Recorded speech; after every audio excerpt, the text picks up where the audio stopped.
எந்த நாள் வேணால் நம்ம நான்வெஜ் சாப்பிடாம இருக்கலாங்க. ஆனால் அந்த சண்டே மட்டும் நம்ம நான்வெஜ் சாப்பிடலன்னா அந்த டேவே வந்து நமக்கு கம்ப்ளீட் ஆன மாதிரி இருக்காது. இன்றைக்கி எங்கள் வீட்டில் வந்து பார்த்திங்கன்னா மீன் குழம்பு, அதுக்கப்புறமா வந்து ஃபிஷ் ஃப்ரை வந்து பண்ணியிருந்தோம்.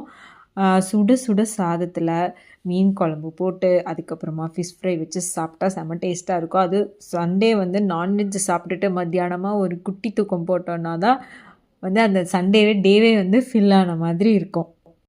மீன் குழம்பெல்லாம் 2 நாள் வச்சு சாப்பிட்டாலும் செம்ம டேஸ்ட்டாக இருக்குங்க. நம்ம ஃபஸ்ட்டு டே செய்கிறத விட 2வது நாள் 3வது நாள் சாப்பிடும்போது இன்னும் வந்து சூப்பர் டேஸ்ட்டாக இருக்கும். யாருக்கெல்லாம் வந்து நான்வெஜ் பிடிக்கும், சண்டே என்ன விரும்பி சாப்பிடுவீங்க, உங்கள் வீட்டில் இன்றைக்கி என்ன சமைச்சிங்க அப்படிங்கிறதையும் கமெண்ட் பண்ணுங்கள். Tata bye by.